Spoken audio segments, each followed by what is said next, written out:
Hello and welcome to another episode of the Tip Balls Podcast. I am your host, Sam Randazzo, and I am joined today by my two slightly ornery co-hosts. To my right, it is the one, the only, Uncle Sam. Hello. Good evening. Hello. And to my left, it's none other than our very own Mr. Zolo, Mike Palazzolo. Blessed. And behind the computer,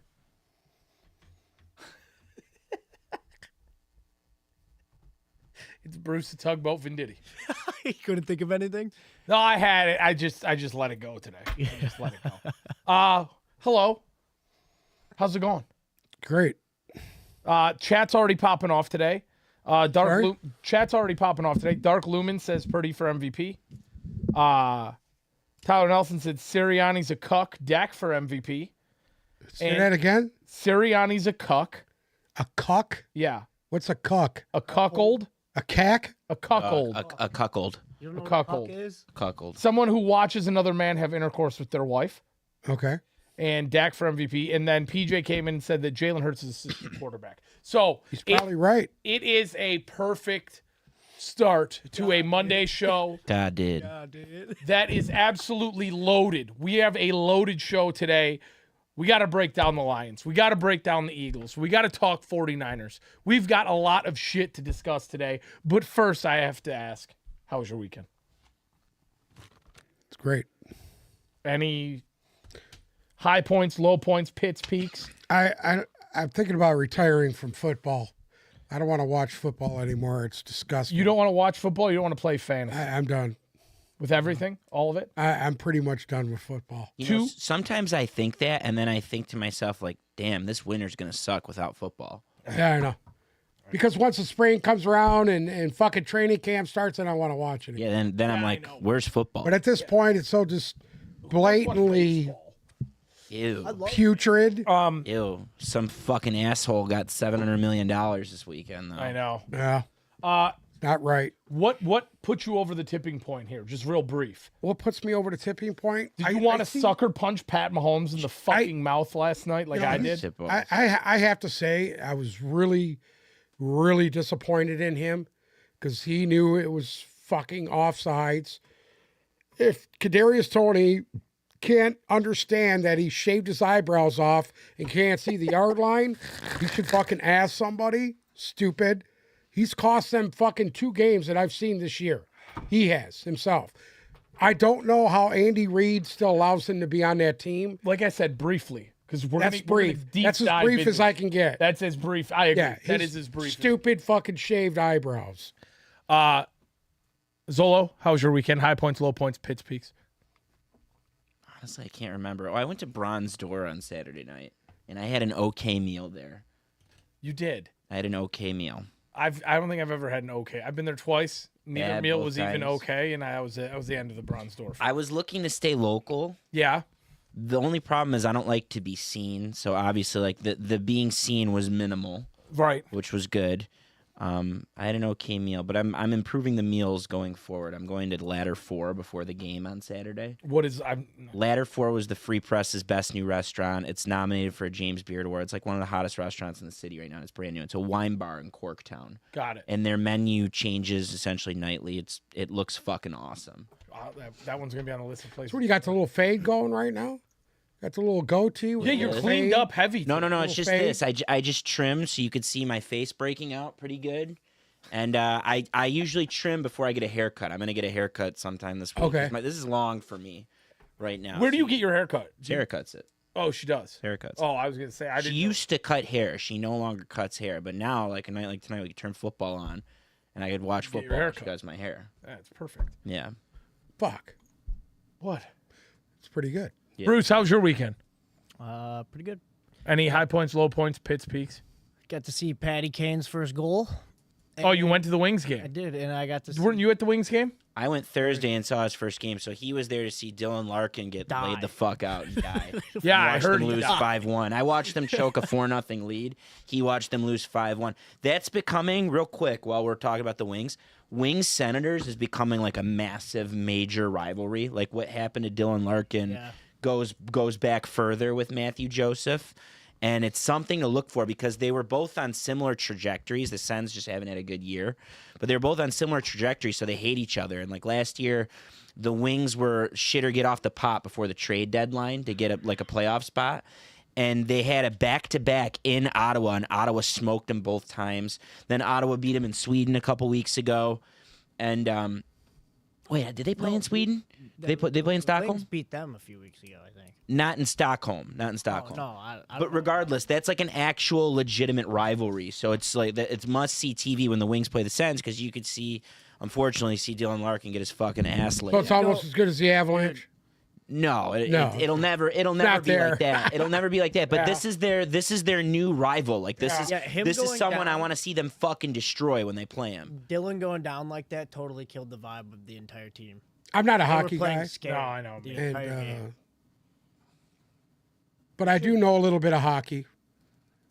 I was around when the Red Wings were at their peak, so I was around. You were? Oh yeah. I heard this. I don't know if it's true. Did Sean Burr die? Sean Burr might have died a while back. Did he really? What is a Sean Burr? Sean Burr. He was an enforcer. That's why Uncle Sam knows him. Sean Burr has been dead since 2013. He's been dead for 10 years. I did the landscaping at his house over on Jefferson when he lived here. Burr died on August 5th, 2013 after a fall in his home in St. Clair, Michigan caused a massive brain trauma. At the fucking house? Yeah. St. Clair? Not in St. Clair Shores, in St. Clair itself. No, it was in St. Clair Shores. Maybe he moved up further. I don't know. Huh? Wow.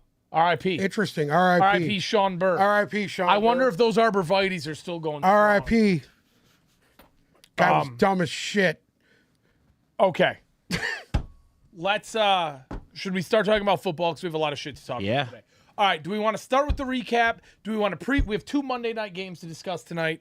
Where do you guys want to start? Let's go in order. Let's recap the week and then we'll get into the Monday night. Okay. Should we just get the elephant in the room out of the way? Yeah, 100%. Okay. Let's recap.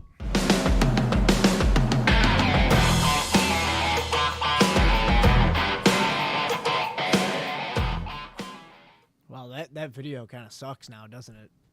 Yeah. Went downhill quick. Don't worry, we're going to do the news. We're going to do the news after we do the recap, before we preview the Monday night games. What's going on in the chat right now? It's the Lumens going at it, and Oh. Leon asking about tip meats. Oh, did anybody make any meat over the weekend? I didn't make any meat this weekend. I don't think I did. I had, what the fuck did I eat this weekend? Friday night, I had Wingstop. Saturday night, I made sausage and vodka sauce. Sunday night, I had Frolitos. Did you make any meat? What'd you get from Frolitos? I do chicken piccata, I do a pizza, and I do some fried zucchini and eggplant. My sister-in-law made chicken piccata last night, and it was Okay, homemade chicken piccata is always better, but where did I get this shirt? I don't know. Where did I get this shirt? Sarah has that same shirt. It was last year at the fucking igloo thing downtown. I feel like they Sarah sell has them the same at the shirt. stadium. And she's had it for like 10 years, and she had this post on Instagram that went viral a long time ago of her wearing the fucking Lions shirt. And I brought her to the first game last year, which they lost, the Philly game. I brought her to the first game last year, and had no issues. At halftime, we went up to the club, and a woman security guard who sucked, sniped us and goes, "She's got to take her shirt off." And I didn't even protest. I'm like, whatever, okay. Even though I saw that shirt on other people, I saw other people wearing more egregious stuff. So I'm going to take Sarah to buy a new shirt, and the security guard is following us point blank. And I go, listen here, I got in a fight. And she called in more security, and I went up to the club because there's a store in the club, and I get a discount as a season punch her? holder. No, but I haven't seen her since, and she was freaking out. I put my hand on the woman like this. I go, listen, I'm not some white trash. Like I'm not defying you. I'm going, and she goes, don't touch me, don't touch me. And she started radioing because I put my hand on her shoulder. And I go, okay. So I went up to the club, and she made a big scene, and the women in the club knew me, so they were like, they told her like, you need to calm down. And I went and I bought Sarah a shirt, and I showed the woman the shirt, and I go, you could find me here next week. You're just here this week.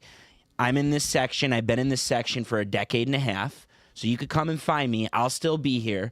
And I promise you, that I'm not someone that comes to a game once a year to wear a fucking Lions shirt to cause a problem. Okay, you could look around the stadium and there's much worse going on than me sitting in my seat, not talking shit, not giving the middle finger. I'm completely sober, and you should never treat a season ticket holder that way. And I didn't write into it, but I haven't seen her since. I haven't seen her one time. You know what you should have done? Should have gave her a smack like them people do the slap contest. Should have smacked her right in the side of the fucking face. Didn't want That's to lose what my you shoulda tickets. done. Didn't want to lose my tickets. She's middle aged, and she was. It's clear that's the only power she's ever had in her life. She had no ring on her finger. People like that suck. You need to tell her to fuck off. Yeah, well, I fuck haven't off. seen her since. The people in the club were like, "Fuck off!" You're like, what are you making a scene for? He's here every week. You know, everybody makes a scene. They make a scene for a reason. Anyways, nice shirt. Thank you. I appreciate it. Okay. So our very own Detroit Lions headed into Soldier Field in Chicago this weekend to play the Bears. And as we all know, I take accountability very quickly on this show. I predicted the Lions would win by 21 points this week, and I am very much so willing to admit that I was extremely wrong. It was bad. It was bad on many fronts. I'm sure Zolo has 5 things. But the one thing that stuck out to me was Ben Johnson. I don't know what happens week to week. My one thing is my dude called an awful game. Jared Goff, Uncle Sam was 1,000% right. I'll give credit where credit is due. My dude cannot play football in the cold. Couldn't play outside. Couldn't play in the cold. They had no answer for Justin Fields, and I thought that the offensive play calling was boring, predictable. Just nothing good about it yesterday. Also, if you see Goff doesn't have it together, why are David Montgomery and Jahmyr Gibbs combining for 21 carries? Give Montgomery 21 motherfucking carries. They both average 6 yards per carry. 30 fucking carries. They both average 6 yards per carry. I didn't understand it at all. But they really did not have an answer for Justin Fields yesterday defensively. Do you want to do your 5 things and then Uncle Sam can chime in? Go ahead. Let's get Zolo's 5 things going.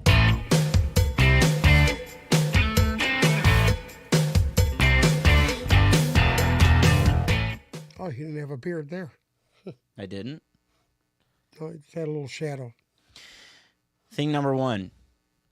If you weren't panicking like Uncle Sam and I have been the last 2 or 3 weeks, it's time to panic. Can confirm I'm panicking now. Can confirm. It's time to panic. Then again, I thought a lot of what happened yesterday was totally correctable and totally self-inflicted. And I told you guys for a week, I said if they turn the ball over 3 times, yeah, they're probably going to lose. Guess what they did? They turned the ball over 3 times. Yesterday was like a symphony. It was like a symphony of bad.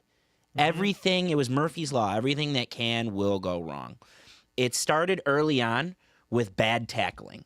The first drive, there were 4 missed tackles that led to a touchdown. Whatever. It's a scripted drive. They beat you on a scripted drive last time. Love what the defense did basically after the first drive yesterday. I disagree with you on the defense. I thought the defense wasn't the problem at all. And then they had Justin Fields on 3rd and long with his feet in the end zone, and Hutchinson dove for his leg. I don't know if it was Hutchinson. Someone dove for his legs, but regardless, Hutchinson missed tackles. Anzalone missed a ton of tackles. Bad. Started with bad tackling. Compounded with horrible penalties. We don't even have to talk about the Hutchinson penalty. We don't have to talk about all the holds. We don't have to talk about just endless penalties early in the first half. There was Stupid penalties. Endless stupid fucking penalties. Then you turn the ball over. As bad as Jared Goff was yesterday, the fumbled snap was on Glasgow. He's a great center. He played center in college. He's played center for the Lions before. He's an excellent football player. He bobbled that snap. He basically had like a double pump, and that's why. And you turn the ball over in your own red zone again against the Chicago Bears. You did that for the 2nd straight game. It was just a symphony of bad. The play calling was bad. The drops were bad. I saw a great tweet because I was thinking it in real time. Someone said, it's an off day when Amon-Ra St. Brown is dropping balls on 3rd down. And that's what it was. It was just all around bad. There was almost little good yesterday except for the fact that I loved what the defense did, especially in the second half. Unless they were pinned unless they were pinned like they were. And then on the touchdown where Hutchinson jumped off sides on the touchdown to DJ Moore, they kind of all gave up on that play. The safety was out of position. I think it was it Kirby Joseph?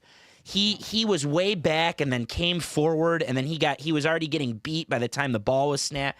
It was all bad. Regardless, I love what I saw from the defense yesterday, but everything else was bad.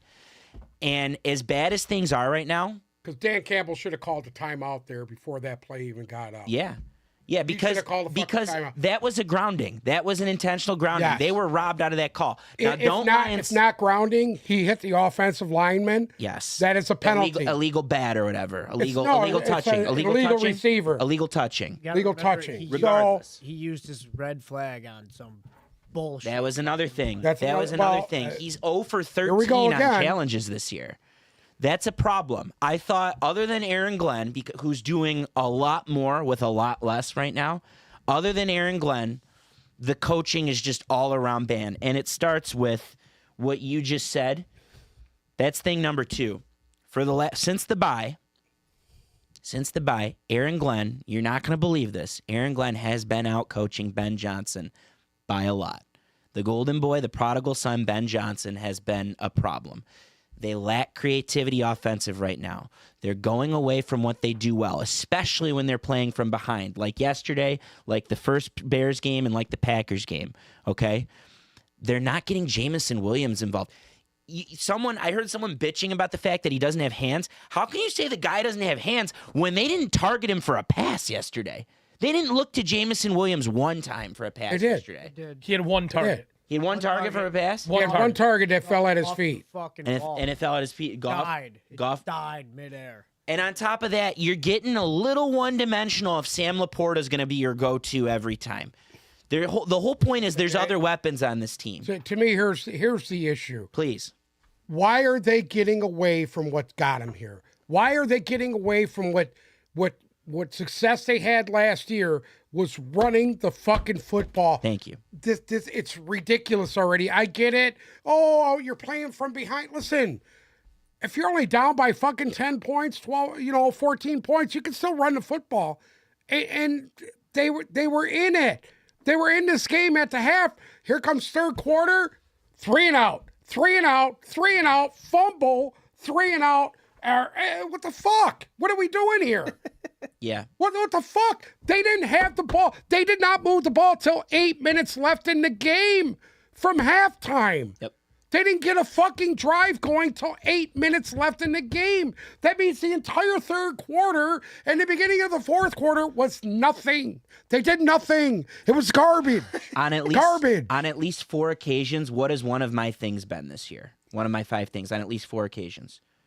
You hit it. You nailed it. It's one of my things today. You got ahead of me. So what did you just say that was the most important thing? What? They haven't figured the third quarter out yet. And not only have they That's been going on all year. It's been going on all year. They haven't put together one perfect third quarter all year. Yeah. And it's an entirely new problem now. So obviously that's thing number 3 is hello third quarter, my old friend. Been talking about it for 3 months now. They are very bad in the third quarter. It says, and that's coaching. What you're supposed to do when you go into the half is you're supposed to sit there and make adjustments. They have been complacent for 2 months coming out of the third quarter, and now it's costing you games. Like you just said, they were red fucking hot when they went into the second when the second quarter ended yesterday. They had gotten multiple stops. They had gotten a touchdown. It was 13-10. They were red hot, and they were getting the ball. And like you said, 3 and out. Then the defense was put in a bad position, still got the stop. Another 3 and out. Defense was put in a bad position again. There was a bad call, and they gave up a touchdown. Whatever. You're still only down. Then you get the field fumble. goal. You missed a field goal. It's 19-13 at that point. You're still only down a touchdown. Then you get the fumble. You give them the ball in their territory. Then Hutchinson goes out on his own and calls his own fucking switch on the touchdown, and there's no one on the end. Were they going to score anyways? Yeah. Was Hutchinson accountable for it? 100%. He knew he made the error. That's thing number 4. When they're playing as bad as they are right now, everyone, especially the guys on the top of the roster. How about St. Brown dropped 2 fucking balls at the end of that game? Exactly. And this guy never drops any balls. Can I ask something? Please, I'm rolling right now. Go ahead. I think there's a part of this team right now where they were doing so well that they got away from what got them there mentally. They just these mistakes are happening, right? Stop. What were they doing so well? You just hit it with the mistakes. There's one weren't thing. They weren't making mistakes. They were playing clean as fuck football. They were playing the cleanest football we've ever seen a Lions team play. You know, high intensity, high effort, clean football. Correct. I haven't seen an effort from that offense in 5 weeks. It's been I think they got 5 weeks. I don't know if they got too big for their britches. They're just complacent. Yes, or it's just straight up complacency, but that's what it is. Hey, you know who's that? You know who's accountable Dan for Campbell's that? fault. It starts with Dan Campbell's Campbell. Here we go again. Starts with Because Dan this, Campbell. he is not right now. I don't know what happened, but at the end of the day, it doesn't matter if they were 12-0. You're the Detroit Lions. All right. You've got something to prove every single week because you're the Detroit Lions. It doesn't matter how good you are. Right now, they look slow. They look complacent. They look effortless. And Zolo used to say every single week when the Lions would win, the only way you can beat this Detroit Lions team right now is if you play a perfect game. And outwork you them. cannot make a mistake, because if you don't play a perfect game against this Lions team, they will beat you. Right now, they are far from And fucking perfect. listen, it's not even that the other teams are playing perfect game. Listen, what happened to the physicality? This team used to beat teams up. It's not happening anymore. I think the D-line still has a little bit of physicality left in them because they're outplaying what they're capable of because they're so bad. They're so lackluster and so untalented. I think Hutchinson's been physical. I think whoever they've thrown in at D-tackle has been physical. And then over the last 3 weeks in particular, whoever's opposite of Hutchinson's been physical. Other than that, there's no physicality, especially on the offensive line, which is your bread and fucking butter, is that offensive line. Sewell's you physical. know what? Sewell's I get physical. the injuries. I understand it. But other teams have injuries too. You don't see these teams folding up because few of their offensive linemen are gone. Look at fucking Tampa. Can I raise a question here? Go ahead. Because I agree with you. There's no heart. That grit, that whole grit thing that they pride themselves on, that it's grit, out you the can window wipe your right ass now. with that. But I want to point something out, okay? Right now, and I think they're a little bit in their own heads, okay? Because they have 4 games left on the schedule. They will be, I am still confident, no matter how bad they play, they'll beat Minnesota twice. I don't know. They'll beat I don't know. Minnesota twice. I think they'll split with Minnesota, but they got to get another win from. I don't know. Then They have to. either way, I think they come out of these next 4 2-2, and it's still good enough to win the division. They're still gonna be in third in the seeding. Like, I just don't think it's gonna be like, are they at a point now where they're like, okay, well, fate's already locked up, so I just can't understand how you have such a big transformation outside of that, right? Yeah, we're gonna win. We're at the point now where we're gonna win the division, and we're gonna finish as a 3 seed because there's no way the NFC South is gonna outwin total them. Like, I don't know, but there's a huge issue, and it starts with Campbell, and it starts with the complete lack of effort. I think you know what?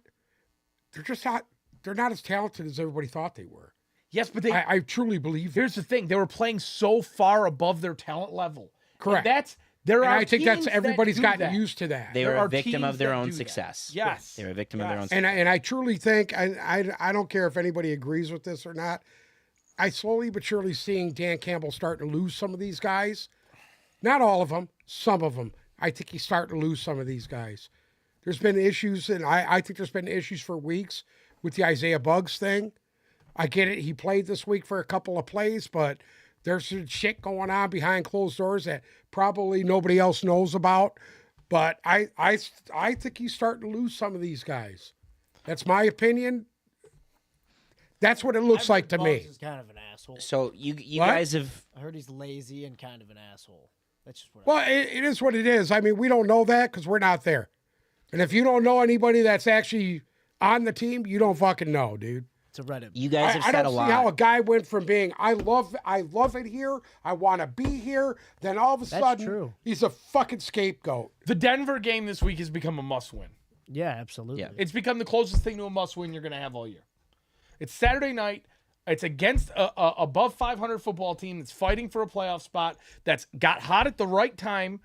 And at the end of the day, that restores. If they go out this week and they play a good, clean game against Denver in primetime on Saturday night, and it will shut up a lot of the naysayers. Of course. That is a must-win. It would make the town happy. Listen, you guys have said a lot. You've stolen my thunder. You've said a lot. And I'm sorry. Yeah, we never let you get to 5. No. Sorry. You've nailed a lot of what you said. Everything. The complacency, I think, is key.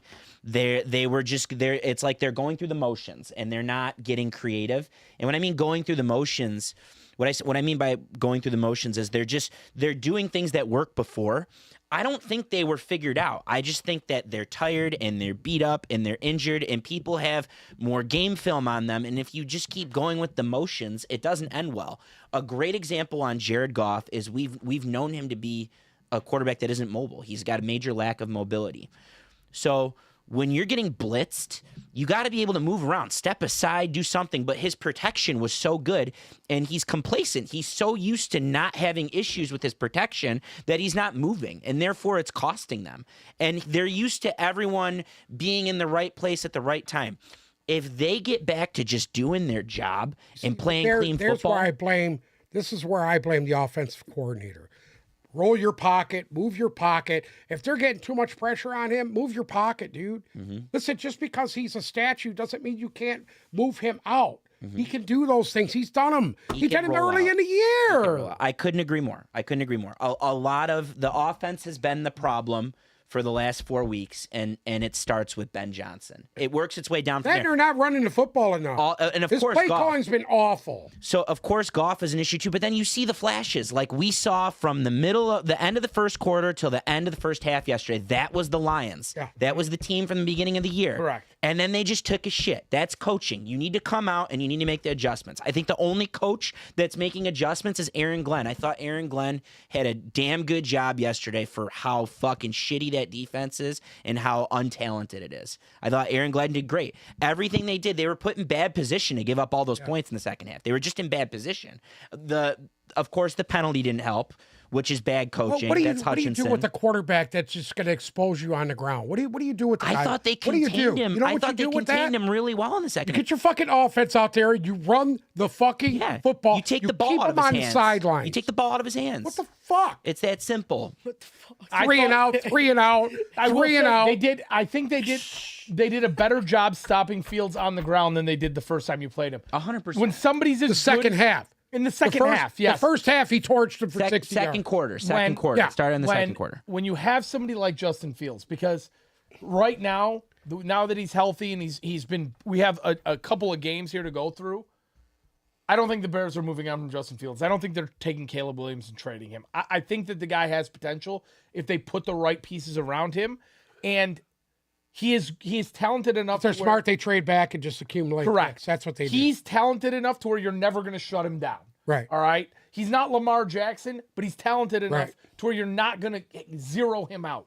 And I thought the Lions did a much better job of stopping him than they did the first time they played him. But at the end of the day, if you're going to keep him, you're going to hold him to 60 yards rushing. Okay. Like, your secondary's got to be able to cover the receivers because he's going to throw the ball. It was bad. It was bad. Here's the problem with Fields. It's agree to disagree because I don't think he's going to do what he's been doing to the Lions to other teams. And if you look at their last game against Minnesota, they didn't score a touchdown. They didn't. They did. He's not good. Like, he's just, in particular, he lights the Lions up because their defense cannot stop him, and he's bad. That was the best performance they've had against Fields. The only reason it was as bad as it was is because the offense put the defense in horrible position every time. I don't think Fields does that against other teams, so I am thinking of taking a quarterback at pick 1, whoever it is. I would do that because you guys, if you go back and watch the tape, Fields missed some crazy wide open reads and missed some crazy. Listen, nobody misses more wide open guys than Josh Allen. That's fair. We'll get to that. We'll get to that. Listen, I'll make it quick on thing 5 because I like to throw in a positive.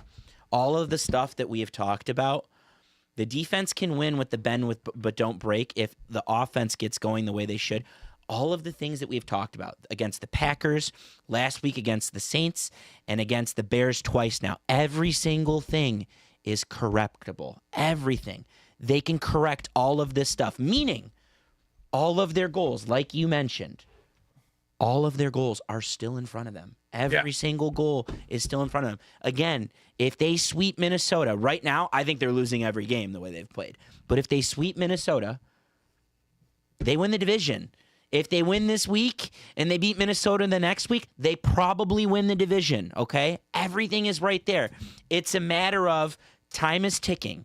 Are you going to figure all this shit out while the Vikings – I'm not worried about the Vikings, but while the Packers – We need the Packers to lose. You need the Packers – even if you beat Minnesota twice, you don't need the Packers to lose. Yeah. But I'm with you. They're not beating Minnesota twice. No. I don't think they're beating them – I don't think they're beating them once right now, if that's what you get. No, because if that same Minnesota team shows up yesterday with the defense, they ain't going to beat them. But my whole point is they're not going to shut what we know for the Lions offense, they're not going to shut them out. And I don't think whatever quarterback they have in there is going to muster 14 points when they play the Lions. It's a matter of, is Jared Goff gonna roll back time and be complacent and throw the ball away? Is the offensive line going to choose not to make gaps? Is the play calling not going to be creative to open up the run game to the outside? Did we see anything off tackle yesterday? Their best gap is to the right of Penei Sewell. And they ran nothing to the right of Penei Sewell yesterday. They did one. One. And then what happened? still It almost think went for a that touchdown. left side It almost of the went for a game. touchdown. The that kid's left play. side with Decker. and what's his name, Jonah Jackson, dude. It's formidable as that's hell. money. It's formidable as hell Yeah. when they're healthy. 100%. And you don't see it. You don't I didn't see it yesterday. Yeah. You know, listen, I get it that the center and the guard, I know they ain't the starters. I get it. It's not an excuse. Come on, dude. It's not an excuse anymore. David Montgomery does not need a huge hole to get yards. Before we move on, Defcon what for you? 5 being the best, 1 being the worst. What do I think's going to happen? No. Where are they at right now? Defcon what? 1 through 5. I'm going to be honest with you, dude. I'm not too.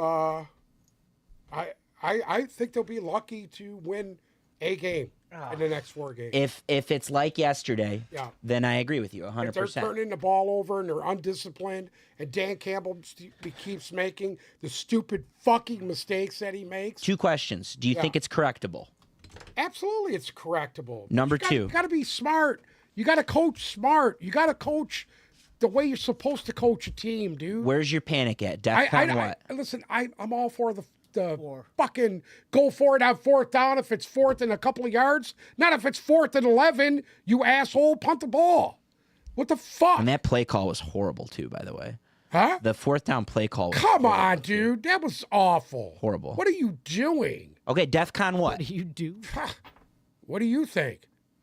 All right, you want me to go? Bruce said Go 4. ahead. Bruce said 4. I'm going to say Defcon 3, which is bad. I think things are bad right now and have a chance to get worse, but they have a chance Yeah. to get better. That's why I'm Defcon 3. Go ahead. I'm Defcon 2. That's fair. Okay, because here we go. Again, at the end of the day, it goes back to this, all right? The fucking Vikings. They play the Vikings twice, okay? And at the end of the day, if they play, okay, the Vikings have lost a 12-10 game against Chicago. Went in the bye week to get everything together and came out yesterday and won a 3-0 football game. Best game I've seen in 2 decades. Come on. Go to that game. At the end of the day, Go to that game. Josh Dobbs got replaced by Nick Mullins yesterday. All right. Swinging Nick Mullins. Justin Jefferson, if they send him back out there again this year, they need to have their fucking heads examined. The Vikings are quickly imploding.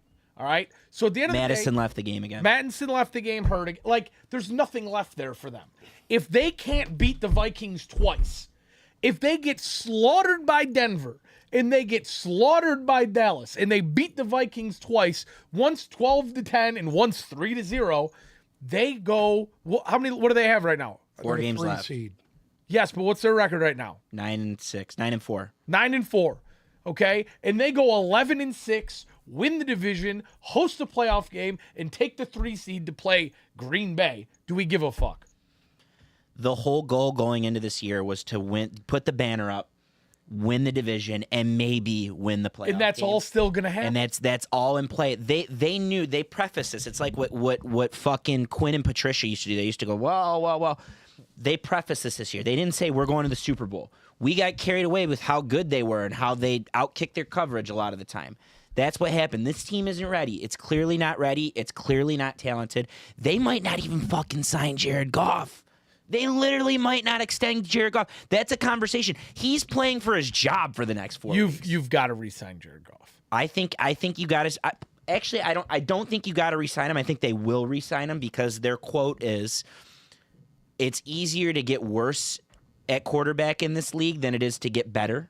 So I think they're going to sign him just because they can't afford not to sign him. But yeah, all of a sudden Hendon Hooker might come in soon and might fucking ball out, and then you got to be worried about that. I don't know if it's going to be this year, but that's next year if you sign Goff and you see this shittiness. Jared Goff is playing for his job. I think if Jared Goff doesn't win the division, if he doesn't win the game, that's a problem. If he doesn't win the division, I think he's easily playing for his job. This is the thing, okay? Right now, the reason why I'm at Defcon 2 is because I think it is as close to 100% chance that this team goes 11-6 and wins the division and hosts a home playoff game. And here we go. If this would have happened in inverse order, right? If the Lions would have started out the year and lost to the Chiefs, right? And if they would have lost four of their first 8 versus 4 of their last 8, nobody would be having this conversation. I'm with you. This Lions team would be on the Mount Rushmore of Detroit sports because they're going to host a home playoff game for the first time in 30 years and win the division, and it's all going to be good. So none of it matters as long as I am at DEFCON 2 until they lose to Minnesota. If they lose one of the 2 games, or if they beat Denver this week, I'm at DEFCON 1. Nothing else matters. They're in good shape if they beat Denver. If they lose to Denver, they've got to beat Minnesota. You said something really good again, and I hate to keep talking about this fucking game because it was an abortion. This is what we're about. So you said something really good. Everything is still in front of them. It's all right there. They could lose this week, get killed. They're probably going to lose to Dallas on the 30th. They're going to lose to Dallas. And they could still they sweep Minnesota. They're still in, and all their goals are still in front of them. They still win the division. So here's the deal. I was going through last night and looking at Eagles tweets before bed, Eagles fan tweets. If you cover the names and if you redact the names, it sounds just the fan bases sound like we sound the same as Eagles fans, complaining like everything is horrible and shitty. We're 9-4. They haven't been 9-4 very often in my lifetime. I shouldn't say where. The Lions are 9-4. Okay, so everything is still there. They're still doing some really crazy shit. It's just a matter of how you're gonna finish. You know, you started well. How do you finish? You want to play meaningful games in December. You're playing meaningful games in December. You better fucking win these meaningful games. My bold prediction, they could lose every fucking game. I genuinely think that this performance is a lost performance if you apply it to Saturday against Denver. I would take Denver if we're picking right now. But my bold prediction is they're going to have all of this shit corrected by the time they get to Dallas. I think they're going to lose to Dallas 100%. 100%. But I think they're going to look a lot better when they go into Dallas. You want to hear my fucked up thinking on this? No, go ahead. It's not fucked up. I see them probably losing this game to Denver. But for something's telling me that they could go into fucking Dallas and beat Dallas. That's Uncle Sam logic. You're good at that, though. That's what we sign up for. You know, something is telling me that they can go in there and beat Dallas. It's called being a Detroit Lions fan. Because Dallas would, realism. Dak Prescott would not take them seriously and do something fucking stupid at the end of that game and lose it. This is where we're at right now. They could easily go 0-4. If you're putting a gun to my head right now, and I'm going by what that I saw yesterday, I'm picking the Lions to lose all 4 games. But they could go 4-0. You have to remember, okay? Let's wrap this up and put it back in perspective. Yes, they could go 4-0. They could go 0-4. But more likely than not, they will win at least one of those games. And it will be, since 1993, only the 4th time they have hit double-digit win totals. Exactly. So, regardless of what happens, we're taking it. That's it. You've got to keep it in that perspective because they're going to host a playoff game. They're going to win the division. And at the end of the day, that's all we wanted for the year. Go to Minnesota now. Before we do that, I wanted to hear how awful our picks were this week. You got 5 out of 12. Zolo got 8 out of 12. Wow, not bad. Sam got 8 out of 12. Salad. We picked a lot of similar games. That's why. I got 4 out of 12. Oh wow. I knew I was getting slaughtered in the picks. You this and week. I, the last 3 weeks have been It's picking been- it's been It's down bad real when low. we picked the same. So what? We want to go to Minnesota first? Yeah, we already talked about it. So All right, let's go. The Minnesota Vikings headed to the Las Vegas Strip to play the Raiders this week. Raiders. Who took the Raiders? I know I did. I all did. took. I took the Raiders. We all took the Raiders. Took the Raiders. They almost broke history in this game as the first game to ever finish regulation 0-0. It would have been the first time in the history of the NFL that a game went to overtime at 0-0. And we were this close to getting it. This close, and the Minnesota Vikings had to fuck it up and win this game 3-0. You know how many games have? Did you already say it? How many games have gone into overtime 0-0 in NFL? Zero. Now, we finished this game with a Nick Mullins, Aiden O'Connell matchup for the ages. The Raiders play on Thursday night. Do you know who the Raiders play on Thursday night? No. The Raiders play the Los Angeles Chargers. And Coach Brendan Staley today has already come out, and I know we'll talk about this injury later, and said that Justin Herbert will not be playing. So this week, are you ready for this? We get an Aiden O'Connell versus not Justin Herbert. I believe Easton Stick. Easton Stick. I kept wanting to say Stenson. Easton Stick. No, but versus the Minnesota. You said Aiden O'Connell at the beginning. Aiden O'Connell's. They just play Easton Stick and Aiden O'Connell already played. Are you talking about yesterday? Or are you talking about Thursday night? Thursday night coming up. Yeah, it's whoever We Minnesota have is. no. We have an Aiden O'Connell versus Easton Stick No, matchup. Aiden O'Connell's the Raiders. He's Correct. The Raiders play the Chargers on Thursday. They just played, didn't they? Oh no, No, the Raiders play the Divisional. Vikings. Yeah, I'm sorry. Thursday. It's all good. My dyslexia So is we had getting a the Nick best Mullins, of me. Aiden O'Connell matchup that was 3-0 last night. On Thursday night, we have an Aiden O'Connell Easton Stick matchup. What kind of I'm fucking really name looking is forward Easton to that. Stick? He's literally named after a hockey stick. That's Easton is for those that don't know at this point. Easton is one of the main hockey brands. They make sticks. They make baseball bats. They make too. bats too, but they make sticks. And his last name is Stick, and his parents were like, "We're gonna name him Easton Stick." Easton Stick. Josh Jacobs went out hurt in this game. Everybody was real excited to see Justin That's the Jefferson. city of Easton, Pennsylvania, What? where it's made. Is that where the Easton's made? Is that where the hockey that sticks what it's are made? too? I don't know where the hockey sticks are made. That's where the bats are The made. mats are made. It's made in Easton, Pennsylvania. Well, Easton Stick is from Omaha, Nebraska. No, I'm just saying the Oh. stick and stuff is made there. Um, Larry Holmes owned half of that town at one point. Who fucks Larry Holmes? The boxer, Larry Oh, the Holmes. boxers. Josh Jacobs went out with an injury. Everybody was excited for Justin Jefferson's comeback off of IR. He played last night. He got his asshole punched early on. Went to the hospital. So he's going to be day-to-day going forward. Alexander Mattinson went out with an injury. And Josh Dobbs, they finally cut the cord and put in Nick Mullins. That's why the Lions have to beat them twice. They have to beat have them no twice. quarterback. They will beat them twice. Is there anything? This is what scares me. They look so fucking bad right now. Yes, but stop. I just see stop. an epic fail. Hey, they don't look worse than Minnesota.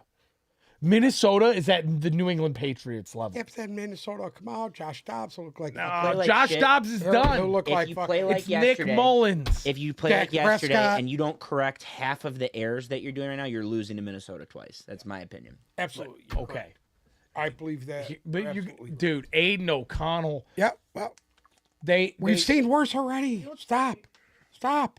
was there anything good from this game? That it was over. Yeah, That's the only thing that was good is that it ended. Put it out of his misery. No, someone had Hawkinson. Hawkinson had some big catches into Raiders territory. Hawkinson 5 for 53. He led the team in receiving. Devontae Adams led the Raiders in receiving. He was 7 for 53.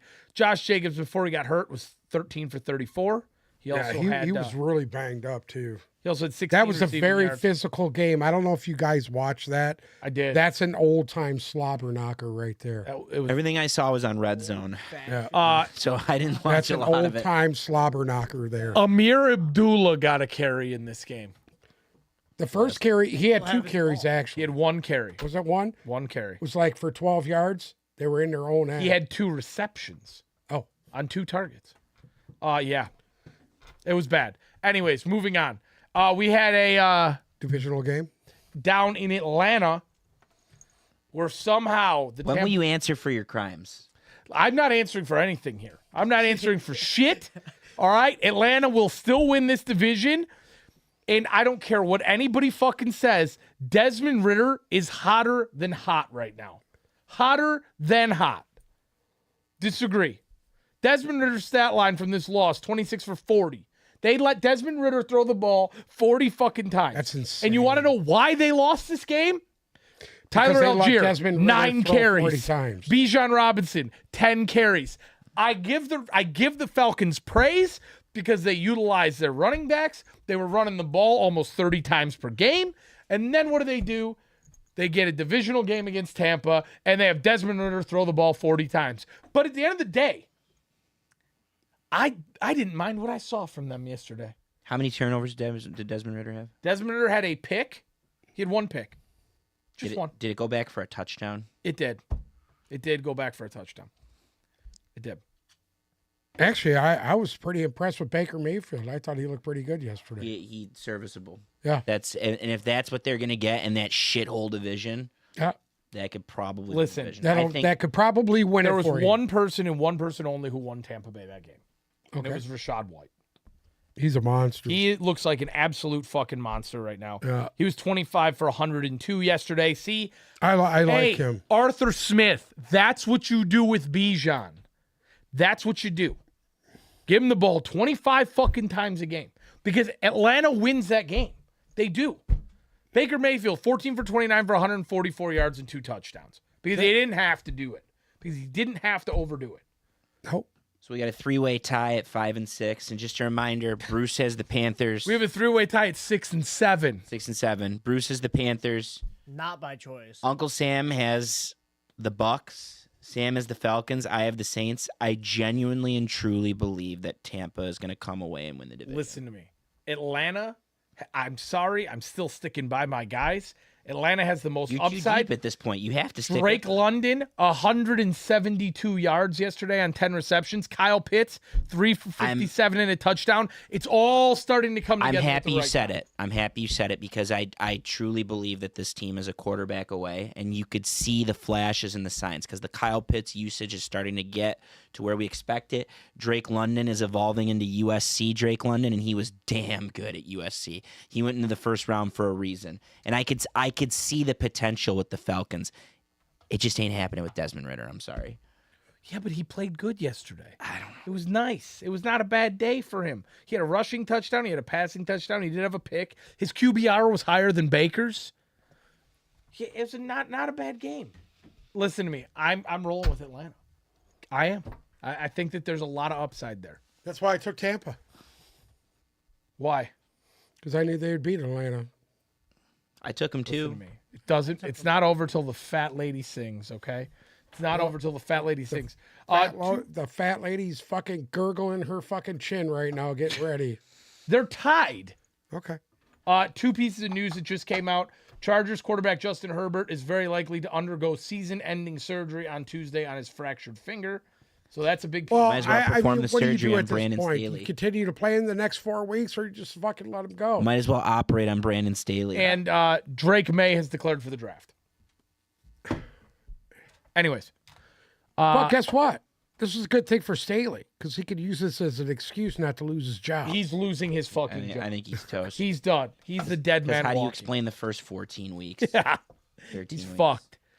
Next up, the Indianapolis Colts headed to Cincinnati to play the Bengals. And is it true that we might have something special in one Jake Browning? He's a very serviceable quarterback. And in that division, you could make the playoffs or maybe even win the division with a serviceable quarterback. And he's a very serviceable quarterback. I think they are firmly ahead. Well, not Cleveland. I think they're firmly ahead of Pittsburgh at this point. I think they're firmly ahead of Cleveland, too. Cincinnati looks better than Cleveland right now. They Anyway, do. All around they look better than Cleveland. Anyway, listen to me. I think they're playing good, They got. I know you got the stubby for Joe Flacco right now, but at the end of the day, Dude, you need to stop right now. You look at Joe Flacco's body of work right now. It's been exceptional. Joe Flacco was elite yesterday. Listen, Let's finish he was this game. exceptional Let's finish this game. and okay. then we'll get to Jake Cleveland. Browning, 18 for 24, 275 yards, 2 touchdowns, a pick, QBR of 122. He also had 7 yards rushing and a touchdown. Gardner Minshew, 26 for 39, 240, 1-1. Zach Moss, 13 for 28. Joe Mixon, 21 for 79 and a touchdown. He also had 46 receiving yards. Chase Brown had a monster touchdown catch in this game. 3 receptions for 80 yards and that 54-yard touchdown. T. Higgins, 2 for 72. Jamar Chase, 3 for 29. Quiet day for him. Michael Pittman continues his hot streak, 8 for 95 yesterday. Mo Alley Cox had the lone receiving touchdown. Bengals take this one 34-14. That game wasn't even close. Well, it wasn't. It wasn't. That game had the weight of the world on it. And we talked about this on Friday. Cincinnati now is right in that mix. They are right up in mix. Watch both out. These They can teams, slide in there and fuck a lot of people up. both these teams at 7-6. Both these teams fighting for wild card spot. And you know what? Jake Browning to me looked more than serviceable. I talked a lot of shit about the guy, but he looked more than serviceable yesterday. Jake Browning was you know good. What? He even looked good the first game he played. He did. I mean, He you've did. seen the flashes of that. He's a talented kid. They just got a perfect recipe. They got great playmakers. They have a good run game. They have a good offensive line. It's a perfect recipe. It's what the Lions should be doing. Just run the ball, establish the They're run, not afraid to fucking pound the ball. and let right your there. guys get open. Let Higgins and Chase get open, and good things will happen. And then their defense is good, Right. so they'll make plays for you. Next up, the Jacksonville Jaguars headed to the Dog Pound to play the Cleveland Browns. Can we bark? You and I both had this. Let's bark together. Let's Not bark yet. together. They're not there yet. Just wait.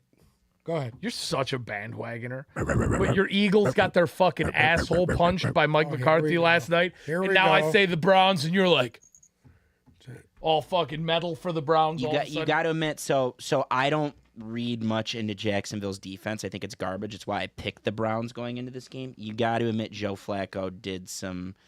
They could win games with him at quarterback at this point. Absolutely. It can't be denied. Absolutely. He was not only was he efficient yesterday, he was efficient the first week. Not David only was he Njoku efficient, is going to have a Pro Bowl year if it keeps going the way it is right now. Ah, Come on.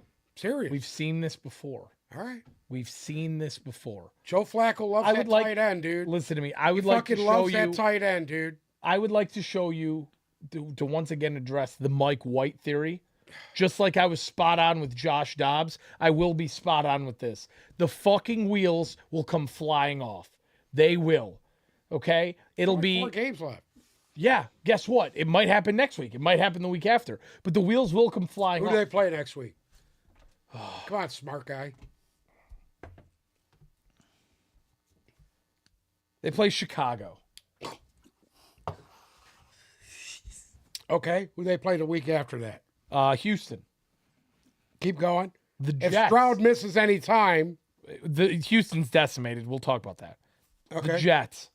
Well, that's Aaron Rodgers' homecoming. No, that'll be his second game. Oh, He has a quick turnaround. He plays on Christmas Eve and then on the 28th he was on cleared Thursday for night. contact today, by the way. Aaron I Rodgers. know he is.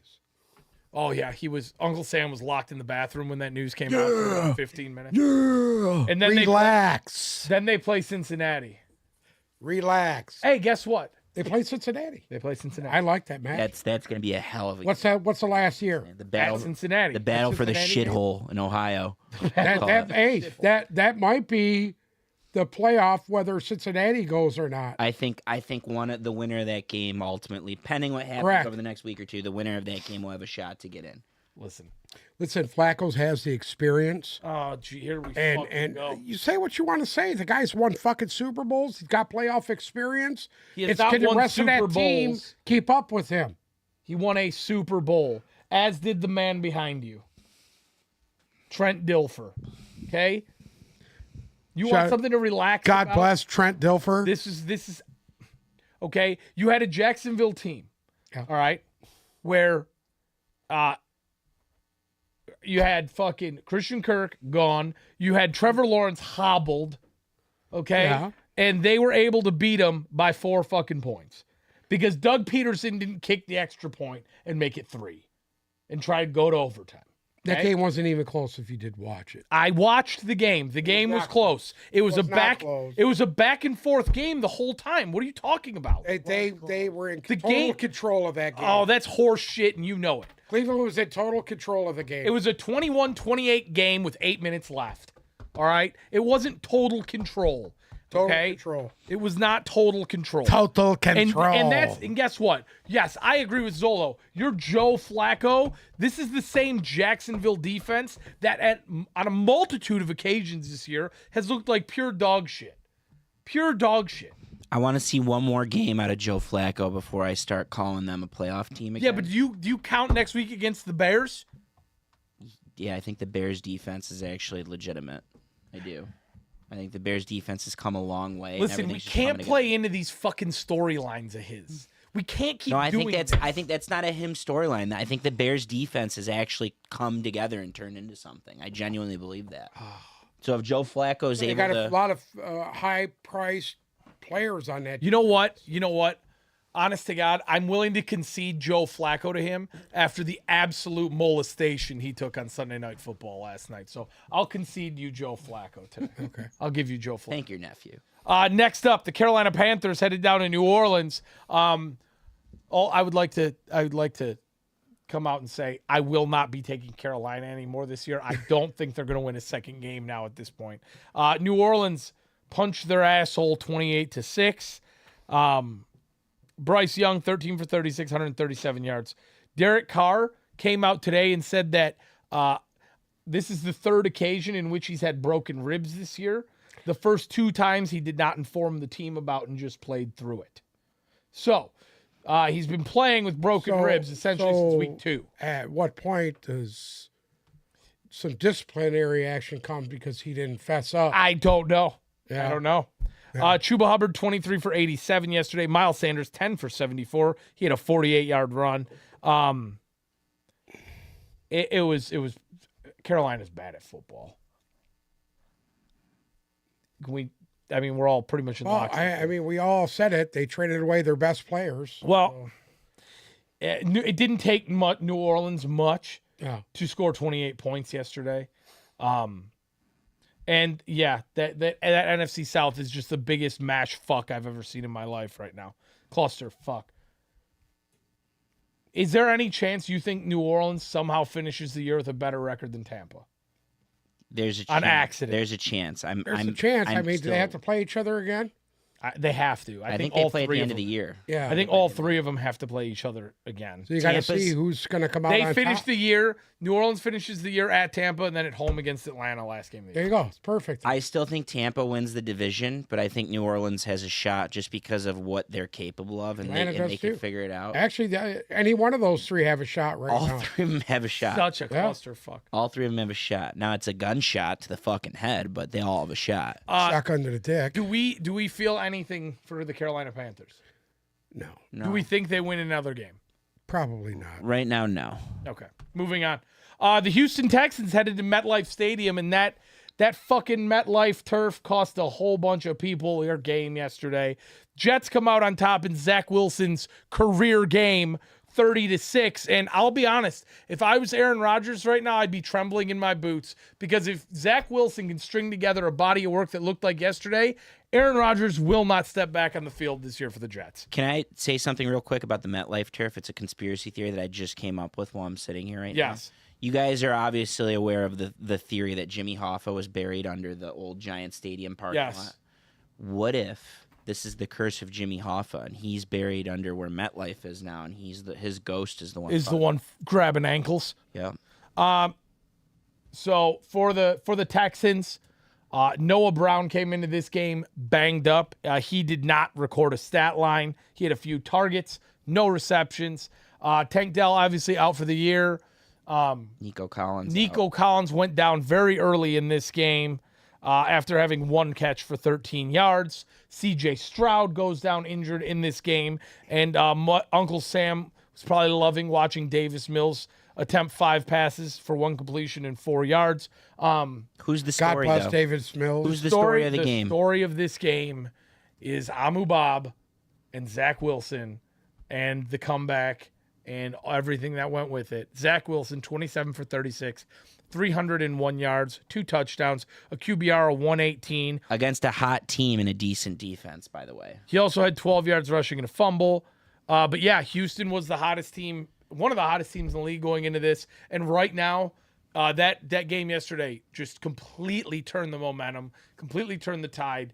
If Nico Collins misses time, the receiving core is decimated. Stroud's in the protocol. If Stroud might miss this weekend. Stroud might miss this week. So it went from 100 to 0 real quick for Houston. But this What's the record now? this is all about Uncle Sam's They Jets 7 and right 6.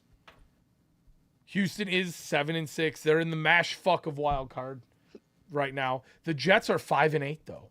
If the Jets win out, they could make it. You guys, the camera doesn't do it justice. He's got stars in his eyes. Yes, right now. I mean, I've never seen you light up like that. There's a shimmer in his eye right now. Garrett Wilson 9 for 108. Brees Hall 8 for 86 through the air with a touchdown. He also had 40 yards rushing. Xavier Gibson had a rushing touchdown in this game, and Brees Hall.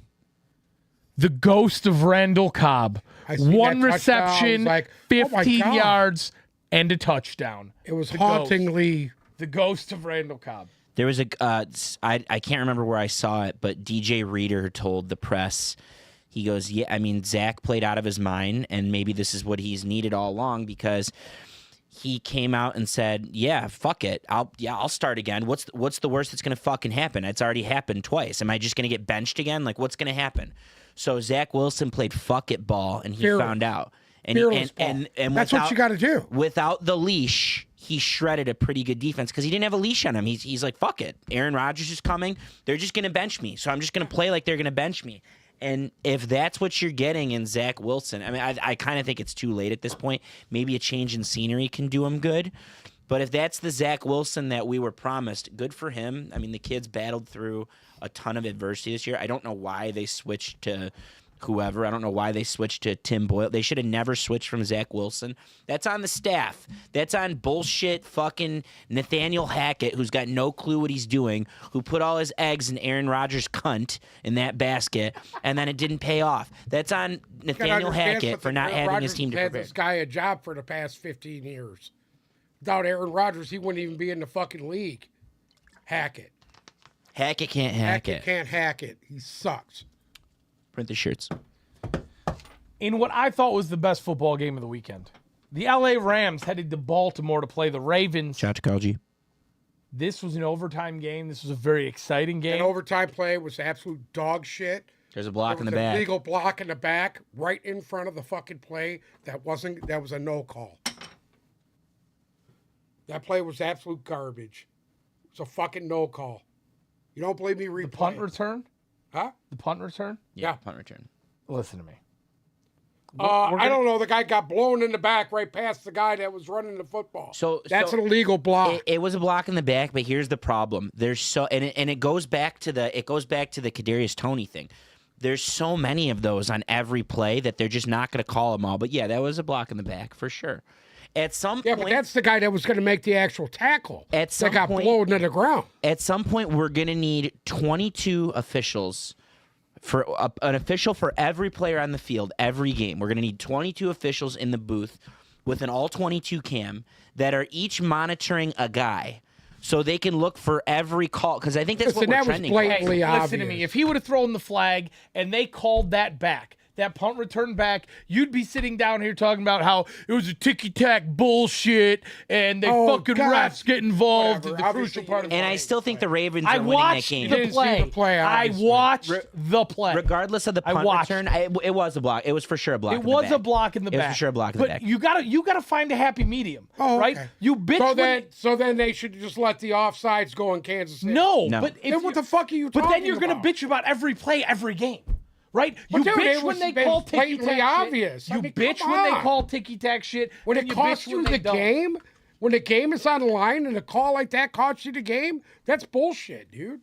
They're human. They miss Yeah, calls, I know. right? Can we talk about Stafford? You only miss when it's convenient. Stafford, as he's good for him. I'm watching Stafford the last couple weeks has been fun as shit, and I'm very reluctant to admit that. He's been good as hell. Yeah. He has been good as hell. He's the only reason they were in that game.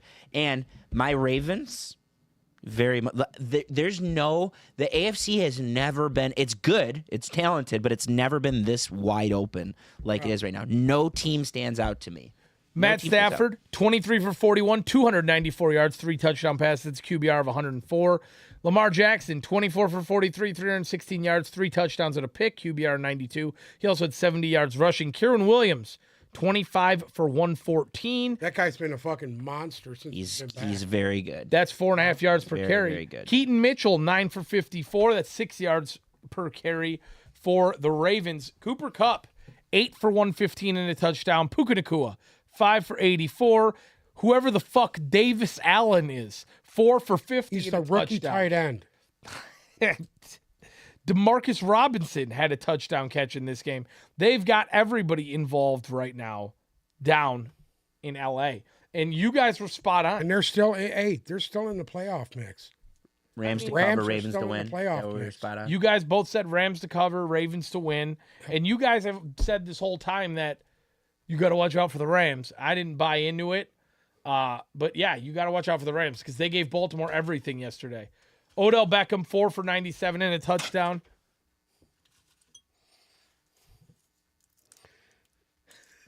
Isaiah Likely, 5 for 83 and a touchdown. Zay Flowers, 6 for 60 and a touchdown for the Ravens.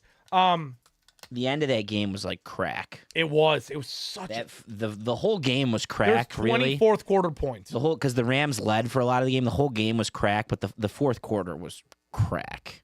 It was like, and I'm lucky I turned the Lions off in time, so I was able to watch a little bit of it. So Do we actually think that are the Rams for real now? Because they've I gone think back so. and forth a lot this year. Are they for real now? And do they actually have a shot at that wild card? they Well, can look make at a how push. hot the Ravens have been. What are they? 6-8, The Rams are 6 and 7. 6-7. They can make a push. I think 9 gets you in. You know, they're going to need some help. They're going to need some help from Minnesota, which I think they're going to get. Minnesota's going to lose some games. And oh god, Green Bay, I think gets in ultimately, but Green Bay could easily lose some games too, and they're going to need some help. But yeah, I think they could fight for 7. I think they're going to have a shot at 7. Rams schedule going forward: Washington, Win, New Orleans, win, Giants, win, at Frisco. loss, and then they would play Frisco again. Hold the on a next- minute. or, You're saying that's a loss? I'm going to say this right now. I got a feeling that if they play Frisco, they could beat Frisco.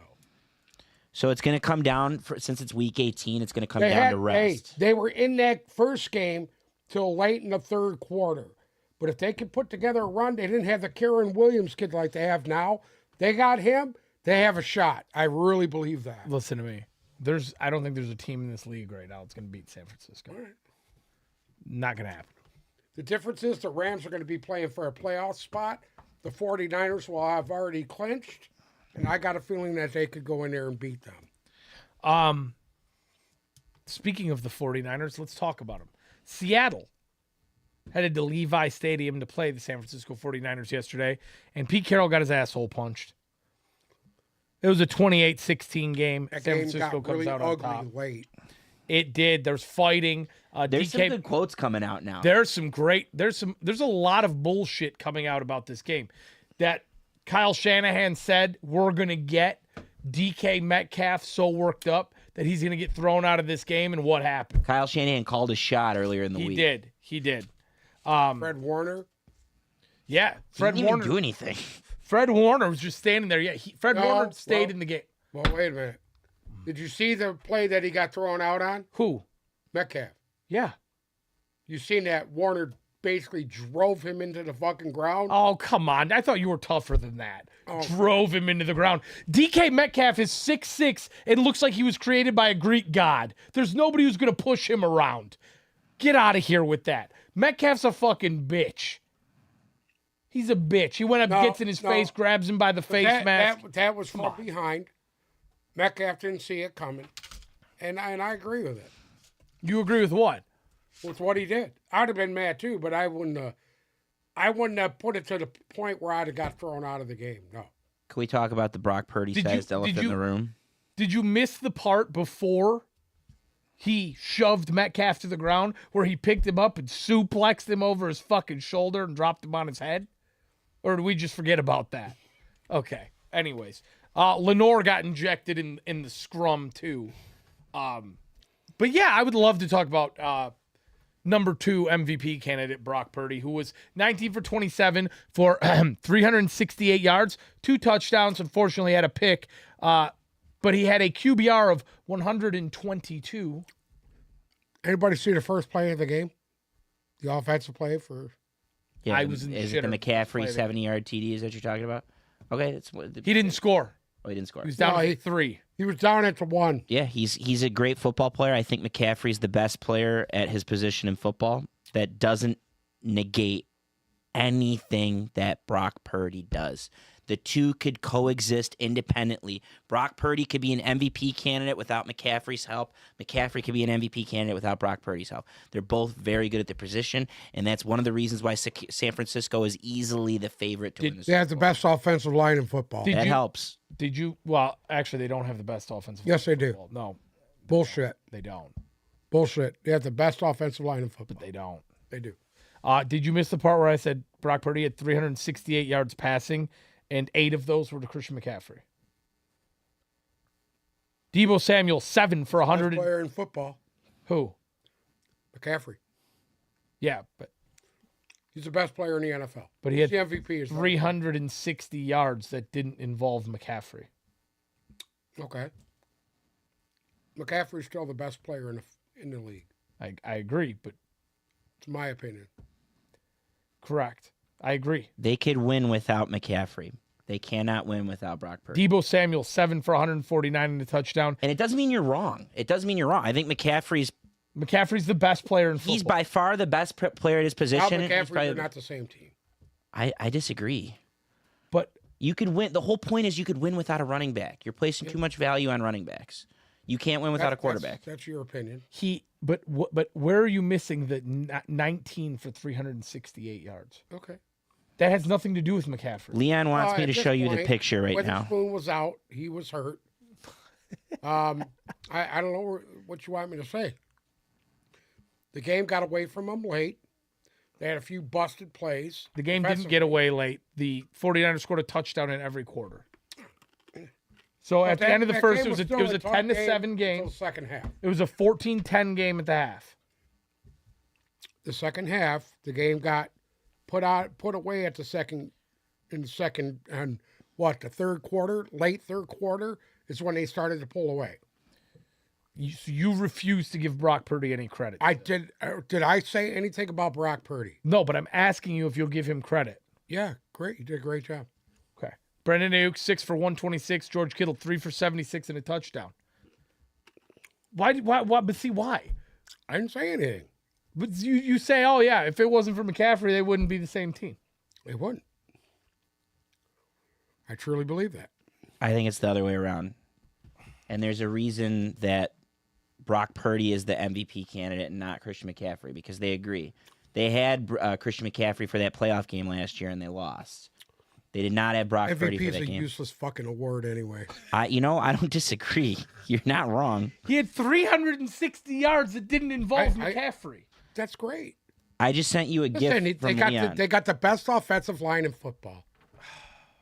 They don't have the Yes, best they offensive do, line in dude. football. They Fuck don't. you. They don't. Look at have them. the They best dominate the offensive line in of football. scrimmage on both The sides. Lions' of the ball. offensive line is still, They're not. even this You need morning, to fucking stop. rated higher You than need to San fuck off Francisco's. with your pro football focus, Chris Collinsworth's company.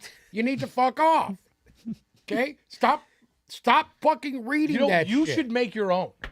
You should make your own, where you do your own rankings for each position. You don't want my rankings. I want your all- rankings. You all wouldn't like it. No, because you'd have Drew Lock in the top 10 and Brock Purdy on the outside looking in. What's wrong with you, Lock? I know you're a big Drew Lock guy. Big cock Drew Lock. 22 for 31, 269, 2 touchdowns, 2 picks for Big Lock.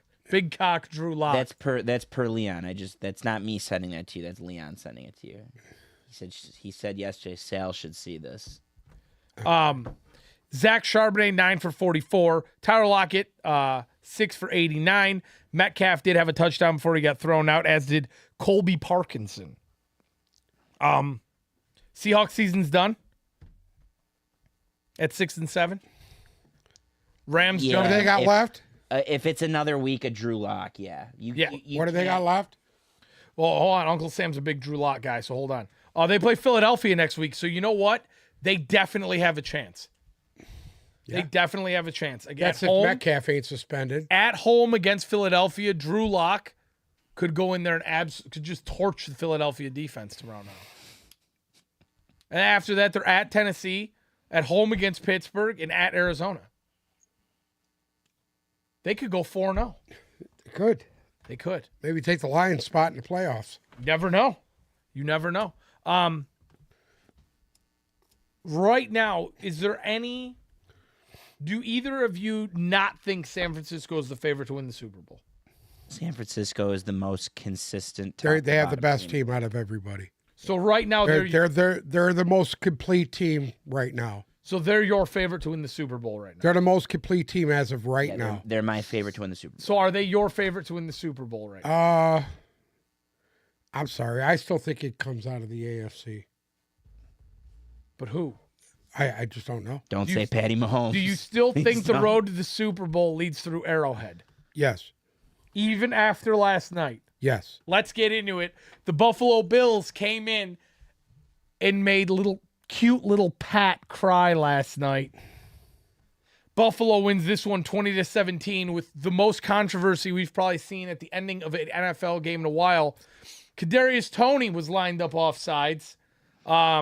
Never waited looked like he may have checked in with the ref, but never waited for any confirmation.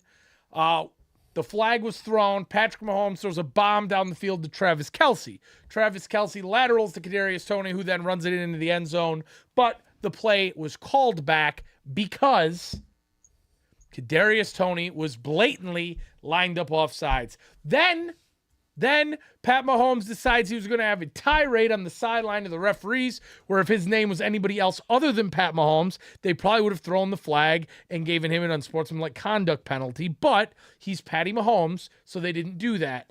Then, in his post-game presser, doubled down, blamed the refs again, and said that he was not mad because they lost. He was mad for fans of football because the refs are constantly involved in the games. Andy Reid then doubled down on it, and in the post-game presser said that it's bad for the game to have the refs decide the outcome, to which all of them must not have seen it because Kadarius Toney was blatantly lined up a yard offsides, period. There's no arguing it. So for Pat Mahomes to throw his little fucking hissy fit because, quote-unquote, you don't call that on guys like Travis Kelce, who's a Hall of Famer. What? The Chiefs have gotten every call, literally every single call or no call in their past 5 favor years. for the last 3 seasons. There are threads on Twitter. Go look where they have 40 different plays where their flag could have been thrown. Just stop. They won a Super Bowl off of a similar, different call, same but different. Different call, same concept. A flag that they could have kept in their pocket, but they didn't. It's what it is. I am sorry. I lost a ton of respect for Patrick Mahomes after that. A ton. I am sorry. You are supposed to be the face of the league. You don't act that way. 2, you don't put the fucking blame on the refs. At the end of the day, if you're as good as you should be able to put up more than 17 points on a battered, shitty Buffalo defense. Can I take the counterpoint on the Mahomes thing, just to play devil's advocate? So I think it was wrong for different reasons. Number one, because I'm with him. That play was so fucking awesome. It was awesome. And we've seen Kelce do that before, but like that one was a cool one. That was perfect. And it looked like it was planned. It looked like he knew exactly what he was doing. It was awesome. And I think that's why they were worked up. 35 years ago. Kelce does it every other year. So I love the play, number one. Number two, he was clearly lined up offsides. If he wasn't so egregiously lined up offsides, they were not calling that. They would have let it go. Guys line up offsides. If they call it, it's because it's offsides. Number Hey, 3. there was some motion penalties in there too that they did not call. Yeah, of course. They kept it in their and they pocket. keep it going. Number 3, real quick on Mahomes. I love it and I hate it. I'll tell you what I loved about it. For years, when the Lions would get shit on with rotten calls, which would happen almost every game over the last decade, Yeah. Stafford just sat there with his hand on his meat and he said, "Oh, you got to be able to overcome it." He's right about that, but like there was never fire from Stafford, and supposedly he was some good leader. I never saw it. Especially when you come out in the third quarter and throw a fucking pick 6 in Dallas. You fucking douchebag. I never saw it from Stafford. No. I never saw it. And I wish I had a quarterback that showed some fucking fire like Mahomes did. I wish I had that. Yeah, why was it? Let me ask you a question. Being that in Dallas, when they clear pass interference call, I didn't see him run down the field and start losing his mind. He was I mic'd would up. have. He was mic'd up that game, and he did one thing. He was like, "Oh, it's bullshit," and he goes, "That's home cooking." That's all he said. He left it to bet on the field that day in Dallas. He didn't say anything in the media. He didn't go to bat for the city. He didn't do anything, and that pissed me off. The one thing that Mahomes did that I didn't like was after the game. Like Mahomes is extremely good about dapping up other players in general, let alone other quarterbacks. He always daps up the other quarterback. He always says nice things, and I'm sure he's regretting it like fucking crazy right now because I would have liked for him to say, even though Josh Allen wasn't great yesterday, they weren't great at all. The Bills. It was Chiefs D, of course, and I think the Chiefs D is outstanding, but the Bills were horrible yesterday. And I didn't like how that's how he went out in front of Josh Allen. Horrible fucking call, man. Daps him up. Like, come on. Like, just take a second. Wait until after you're done talking to Josh Allen or after you're done talking to the other team. Bitch. Like, I didn't like that. I didn't think it was a good look, but I want my quarterback to have that fire. And they all had the fire. Andy Reid had the fire, and he's subtle. Andy Reid doesn't say shit ever. Andy Reid was wrong, but you know what? I love that he bitched about it because I would have loved for Jim Caldwell to bitch about the calls in that Dallas game. Sarah would have been out there bitching about that. Yeah, 100%. Listen. Jim Caldwell and Matt Stafford, yeah, you want to see it, okay? Jim Caldwell didn't say a fucking I'm word. aware you want to see it, but when you are the Chiefs and you are Mahomes, you have got to have seen how much shit has gone your way over the past 2 years. Yeah, you got no Just room. shut the fuck up. You never need Just shut to- the fuck up. You know what? If you wanted to say, "Hey, dude, that was a bad It was call," listen, it was a bad get call. it. But I mean, he's going on this fucking tirade on the sideline. I mean, in football, Yeah. never seen offensive Yeah. penalty. I mean, he was just what looked the like fuck is such he a little talking The about? bitch. context is also key because he's literally never bitched before, and one of the major topics of arguably the major topic of conversation for the last week has been the officials. That was every day I read something about the officials going into Sunday morning. All of the major national writers were talking about it. Schefter, Rappaport, they were all talking about the officials, and I think if you add in the context for what happened on Sunday night and you throw in the context for that game, I think it was just a buildup, and the Chiefs had talked about it because they were all on the same I page. feel another rule change coming on. The Chiefs cannot handle the fact that they're just not that good. They're just not that fucking good. They are not that good. You better And be Mahomes- careful because he's going to come for you. But that's fine. Come for me. Mahomes has never been on a team with this lack of talent. Period. They haven't.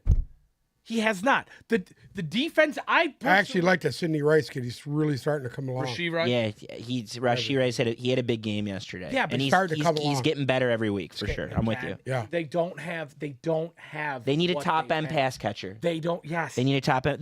But this is my thing. That's the only thing they need, in my opinion. I'm going to be honest. The linebacker thing is a hole. Chris Jones screaming at the fucking defensive coordinator. He put up no stat line last night. And I'm sorry. Like, again, we have another. James Cook had 85 yards receiving. The Chiefs are just not that good. The Chiefs, to me, are a first round playoff exit. And you want to know something? They're not even close to what they were. They're not. But you I know don't what? see it. They're still going to win their division. Yes. They're still going to win their division. They're still going to get a first round bye. They're not going to get that first not round gonna bye. get a first round They will Well, not not a get bye, that but they'll get the bye. first round home game. That's If you gotta go to that's all Arrowhead, hunky you're in dory. trouble. But no, that's not the case anymore. It's not. Buffalo, a Buffalo team that's not as good as the Buffalo teams so we've what do you seen. think? Miami's going to win the No, I think Baltimore's going to take the 1 seed. Miami will take the 2 seed, and Kansas City will have the 3 seed. Look, I think you could be I right. don't know about that. I think you could be right, but there's not. It's the same. It's like the same. We do this every week with a lot of the games and a lot of the way we pick the games and a lot of teams. I don't think there's enough evidence to back you up yet. I don't think they're the Chiefs of last year. I don't think they're winning a Super Bowl or anything Kansas like City that. against Cincinnati right now. Who are we taking? Where is it? At Arrowhead. Kansas City. Kansas City. I don't see it. Sorry. That's fair. That's fair. They're just not. Okay, so they play Cincinnati. They go through the first round. Who else is there? Hey, I got one for you. Who's Miami Hold on. play? Hold on, I've got one for you. Next week, Kansas City at New England. Uh-oh. The algorithm just got thrown off. I'll take Kansas City. The computer needs to reboot. You sure? We have a long time till Friday. You can mull that one over. Who did you just ask me? Whose schedule? Kansas City's schedule as follows. At New England, at home against Vegas, at home against Cincy, at the Chargers to end the year. Do you ask me about Miami? They're gonna go 4-0 in that game. In those What games. does that put them at? That puts them at, what are they, 8-5 right now? Yeah, it should be 12 and 5 there. I think they went out. 12-5. Okay. Miami's at home against Tennessee tonight. Which we got to pick that game. Yes, we will. Then they're at home against the Jets. Okay. At home against Dallas. At Baltimore.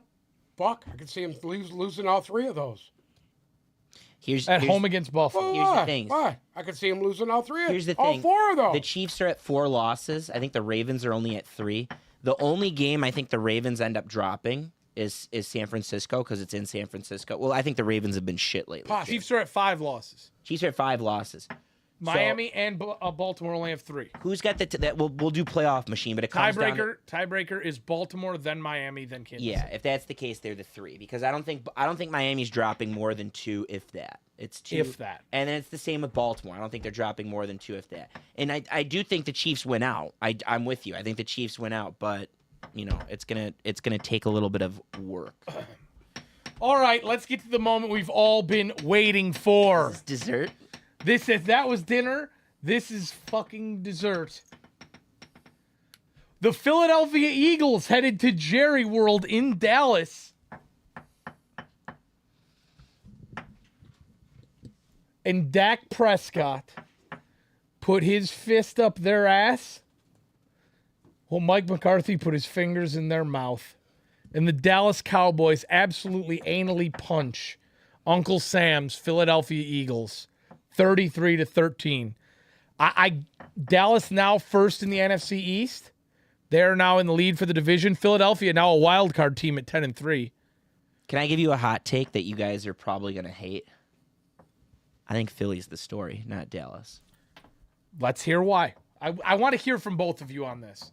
I think Philly's the story. I just think that they're all sorts of fucked up right now. Can I point something out that when I said that last week when they lost and you had Jalen Carter screaming and crying on the sideline and Nick Sirianni is indeed a cuckold and Jalen Hurts didn't look that great, everybody told me I was nuts. And then that hangover carried over into this Dallas game and they still don't look good and they can't run the ball and the defense. I thought they ran the ball pretty good yesterday, actually. Oh, what? DeAndre Swift's 39 yards? I thought they ran the ball pretty well when they had to. What, the Kenneth Gainwell? I think the turnovers are a big thing. It's the reason why the Lions are losing, too. Well, yeah, A.J. Brown and Turnovers have been horrible. We don't have to 3 dissect fumbles. the game, right? We don't have to dissect the game other than the Eagles side of things because this is just more Dallas over and over. Like Dallas is Dallas is the hottest team in football right now. Dak is the MVP. is extremely good. It's not up for debate. He's doing historic shit at this point. He wants to debate that because he does not think Dak is that good. I know. He just Do you think Dak Prescott is good? Say? Do you think Dak Prescott is good? I thought he played well yesterday. Beautiful. That's okay. the best So we're going to get. let's do this. San Played Francisco, well the last few weeks. San Francisco and Dallas rematch today. If they were to play again today, I'm still going to take Frisco. well, what do you think happens? Do you think it's similar to Week 3 or Week 4, whatever that was? No. I don't think Dallas it's an is better asshole than they punch. were then. I don't think it's an asshole punching, but I think Frisco manages to squeeze it out. They squeeze it out because realistic. It's not going to be a 42-10 game. No, I think you're going to have more defense. You're going to have not as much scoring, but ultimately San Francisco squeezes it out by a touchdown. So Dallas's defense, this is going to sound weird rolling off the tongue. Dallas's defense does get credit. It's still not getting enough credit because I thought it game planned perfectly yesterday. Stephon Gilmore looked like a fucking Dude, they got him for a madman. 5th round pick. They got him for a 5th round pick. How does that happen? How do you let an all-pro cornerback go for a 5th round pick? How do you do that? And they had Diggs before. They had Diggs, who's also top 10 in his position in the league. They could have both of those guys right now. Yeah, be scary. I mean, I'm with you. I think it's San Francisco until it's not. But damn, is that going to be like...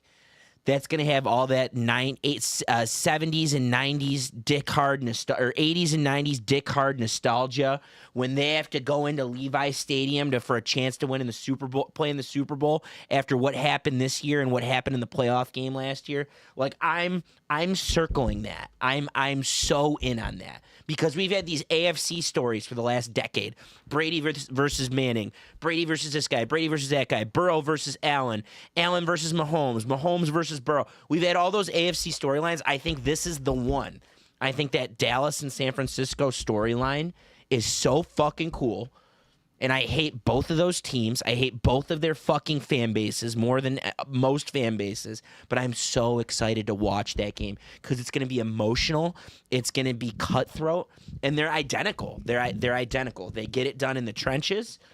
Okay? They have quarterbacks that are fucking wheeling and dealing right now.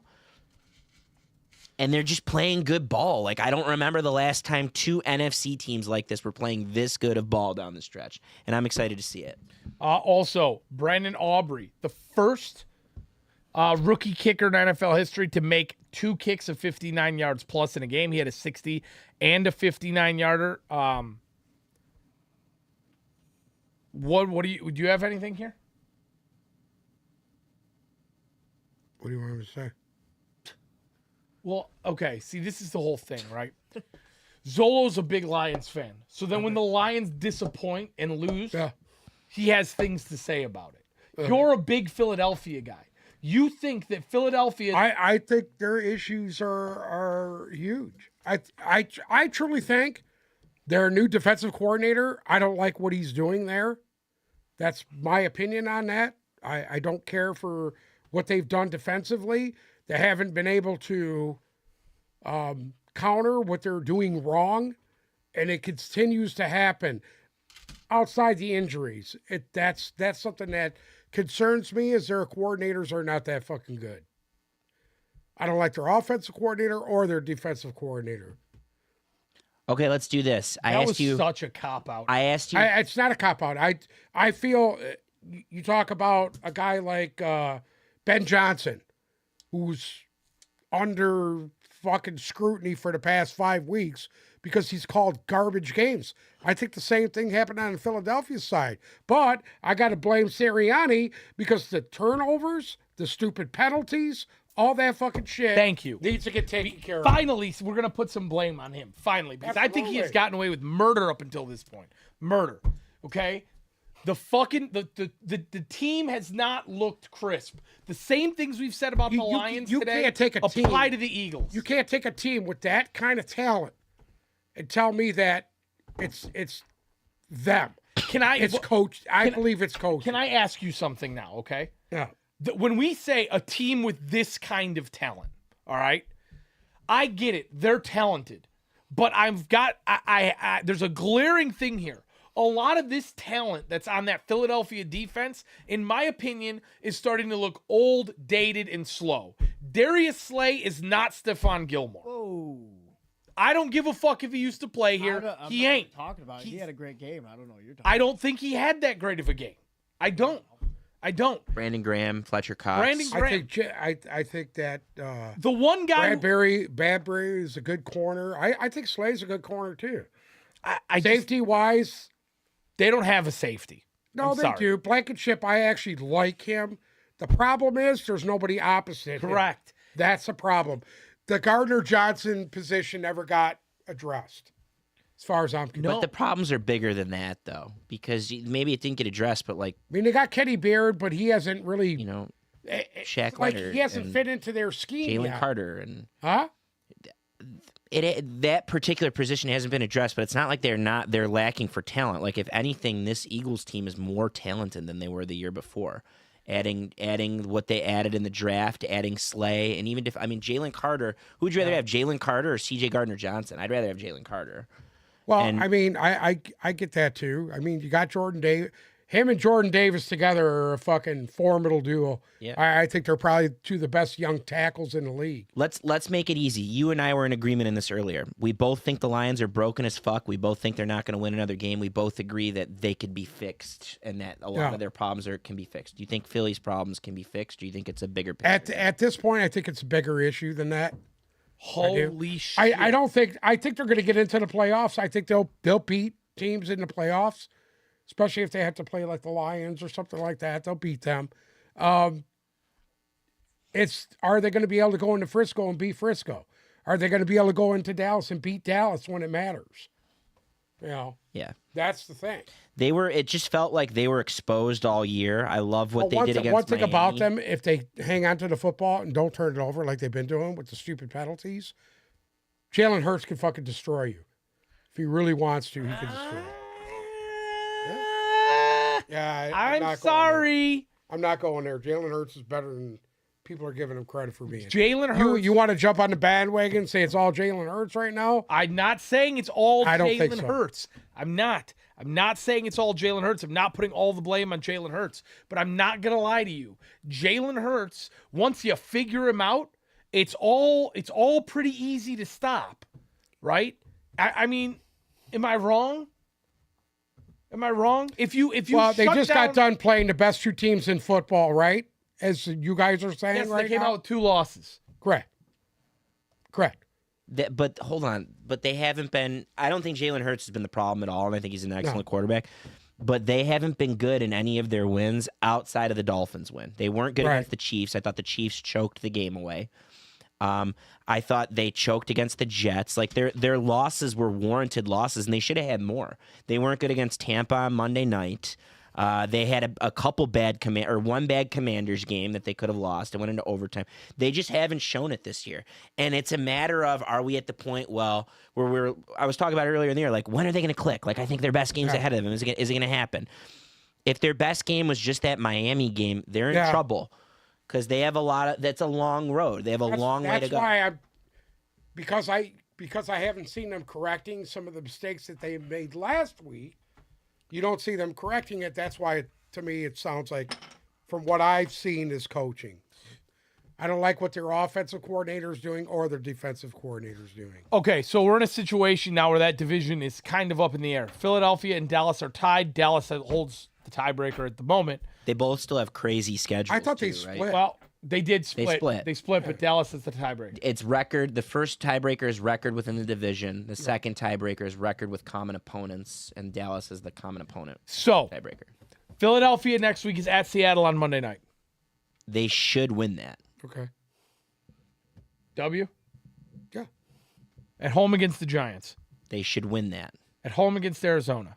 They should win that. At the Giants. They should win that. So it doesn't really fucking matter anyways because they will still go 14-3 Okay. most likely, right? Yeah. Wait, don't they play the Bills? Don't the Eagles play the Bills? No, They already played them. They already they played. already did. They beat them. Dallas going forward is at Buffalo next week. That's the one. I think I'm taking Dallas over Buffalo right now for sure. At Miami on Christmas Eve. I'm taking Dallas over Miami. At home against the Lions. I'm taking Dallas over the Lions. At Washington. Taking Dallas over Washington, but the odds are Dallas will lose one. Dallas will lose one of those games. I agree. So Philadelphia will still win the division. They will still win fucking 14 games, and none of it will matter. But I agree with you that I don't know if this team is built to go back to the Super Bowl right now. It's built for it. It's not playing like it. It's not playing like it. Better. Listen, sometimes you got a team like New York Giant team who Come in and in just the punch playoffs somebody's with asshole. nine fucking wins and beats an undefeated fucking team. Tommy in the Cutlets. Super Bowl. Tommy Cutlets. Explain that. Speaking of Tommy Cutlets, It's all Plaxico When Burns. you got a guy when you got a guy like fucking Tommy Eli Manning just puts a dagger right in your fucking heart. Speaking of Eli Manning, they had a 30 for 30 come out after the Heisman the other night Okay. on the 97 Heisman race. It's only an hour long, and it was so lazy, but it was still well done because they didn't interview any of the guys. All they did was they just took archival footage from ESPN and they went over it, and there's a lot because ESPN followed Peyton Manning around, and then they thought that ESPN was sucking Woodson off the entire time, and ESPN was already covering Randy Moss and Ryan Leaf.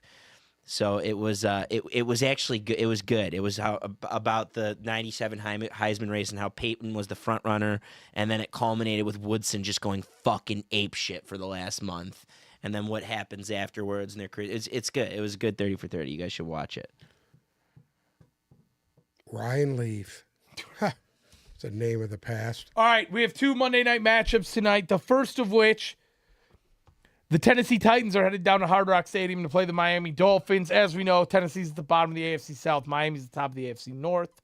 Miami's a 13.5-point favorite. The over-under is 45. I'm going to take Miami, giving up the 13.5, and I'm going to take the over. Yeah, I still don't love Miami as much as you do, but they Derrick do. Henry playing tonight. Yeah, he should be playing tonight. Derrick Henry is playing tonight. Miami tends to do really well against bad teams. That's where they let their freak flag fly the most. So I do think they're going to cover. I think you have a chance for a backdoor cover here, because Rabel coach teams I think just play well. I think they're always well coached no matter how bad they are. You never see them. Very rarely do you see them getting blown out. 13.5. I'm gonna take Miami, and I'm taking Tennessee to cover. You really don't think Miami can win this game by 2 touchdowns? I'm taking Tennessee to cover. Miami to win, Miami to cover, and I like the over. Yeah. But I wouldn't be shocked if the taking Titans. Tennessee. That's a crazy number. 42-10. 42-10. Anyways, the next one.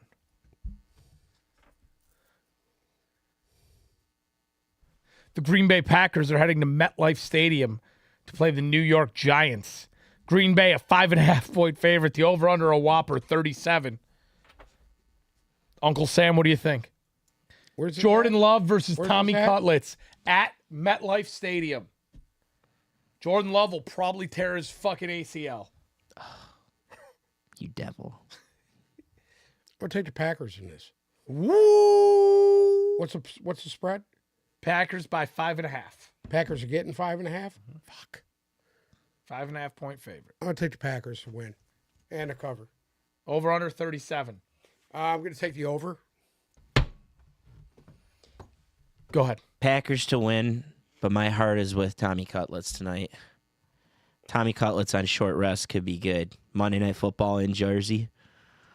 Packers to win. I actually do think the Giants, same drill, are going to manage a backdoor cover, and I like the under in this game. I have watched Tommy DeVito take the entire Eastern Seaboard by storm this week.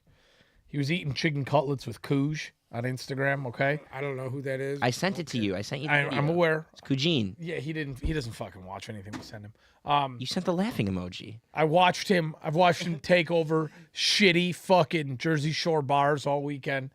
Listen, I'm going to take Listen, the if he's Giants. been sitting in bars and fucking eating in restaurants, he ain't Hey, ready to play. Who's that old bastard who was drinking beers at halftime in the Super Bowl and smoking cigarettes? I don't know who you're talking Yes, you do. God damn it. Joe fucking Namath. Joe Namath. Oh, that's Theismann. There he is. Look at him. Look at him all dripped out in this fucking weird. I'm taking the Giants to cover. I'm taking the Giants to win. And I'm taking the over. The Giants are going to win this game tonight and put the Packers right back Hey, where they belong. We are big Giants You gotta fans here in understand Detroit tonight. Plays for the Giants. Doesn't fucking matter. You don't play for the Jets. It does matter. Oh, so You're not Jersey. You don't hold play on. for the Jets. He plays for the organization that actually wins every once in a while, eh? Anyways. Twice against the Patriots. Yes, sir. I'll remember him forever. You want to know the only reason the Patriots were there, right? Because the Jets always left the door open. Anyways. I'm sorry. What did Alex Smith say? It was a crime that they played in a nothing division for 15 years. You want to know what's funny about that? Honestly, you want to know what's comical? Even Randy Moss When agreed. when That it was on Brady. when a bum with Alex Smith talks, I can't hear him because he doesn't have any jewelry on. So, lions don't lose sleep over the opinions of sheep. Right. Anyways, do you have anything to add before we go? Hello. Do you have anything to add before we go? No. You sure? Yeah. Zola? Go Giants. Go fucking Giants. Also, Tyreek Hill's only 519 yards shy of reaching 2,000. Well, basically, he needs 100 yards a game the next fucking 4 games. Did you see this A little over Shohei 100 a game. Ohtani shit? Did you see this? Yeah, 10 years, 700 million, but he only gets paid $2 million a year for the next 10 years. He's deferring $68 million a year. Who is? That's fucking wild. Ohtani, the guy who just signed with the Dodgers. He's the pitcher and he's pitches and plays DH and outfield. He signed for 10 years, $700 million. For the next 10 years, he only makes $2 million a year. He deferred $68 million a year for the next 10 years, so they'll pay him after He's only making $2 million a year for the next 10 years, so $20 million over the next 10 years. But then after that, from 2034 to You kind of 2040, understand what that is, no? he's deferring the money so they could spend it in real time, so they could win. Correct. That's what he's doing. Correct. Yeah, and then when he And retires, then basically, he'll be when he's done playing, that's his retirement package. That's just the Nothing difference. wrong with that. It's the Bobby Bonilla who gets $1 million He's still getting every. paid for the Mets, I think. Yeah, he's still getting paid. I think he still gets paid for another 10 years. But it's genius, and what it shows. He's been retired. Bobby Bonilla's been retired for what? It's like 2000. 20 years? he retired in 2001. Yeah. So this is the difference between an American and anyone else. Is if this is an American, they're gonna want their money up front and some. And this guy is like, no. I already made a shit ton of money that I'm probably gonna not spend for a long time, and it's gonna take me a while. Pay me later. I want to win a ring. That's fucking awesome. That's an awesome move from this guy. And I also think, by the way, hot take. It's not a hot take. I'm right about this. Shohei Ohtani is the best baseball player of all time and deserves every cent of that contract that he got. All time? Best baseball player of all time. He's doing what guys used to do in the 1900s now. He's doing it now. He's the best hitter in baseball now, and he's one of the best pitchers in baseball now. They underpaid as far as I'm concerned for what they got. There's no better player than him, in my opinion. July 1st every year is Bobby Bonilla Day. From now until 2035, starting in 2011, he received payments of $1.19 million every July 1st, and it will end in 2035. He probably won't even live that long. Might not. I know if I was getting 1.9 million every July, I'd be dead. I'd be dead. I'd eat myself to death.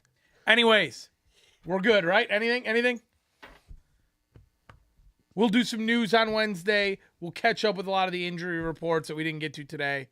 Uncle Sam can talk more shit about Brady, and I'll talk more shit about Nick Sirianni. So I don't have to talk shit about Brady. He's doing a good enough job fucking up his own life. a retired billionaire living in Miami. Doesn't sound too bad to me. Right. Fishing with his children. He ain't got no enjoying fucking his life. billion anymore. His old lady took Crushing that pussy. shit. Huh? No. Horseface took all his money. She has a horse face. Huh? I agree with you. I want to feed her a Horseface carrot. took all his money. Thank you so much for listening to Fucking another ugly. episode of the Tip Balls Podcast. Make sure to follow our socials, Instagram and Twitter at Tip Balls, TikTok at Tip Balls Podcast. If you're listening to us on Spotify or Apple Music, check us out on YouTube and remember to subscribe and ring the bell so you know when we go live every Monday, Wednesday, and Friday between 4:30 and 5. Thank you so much for listening. You will hear from us on Wednesday.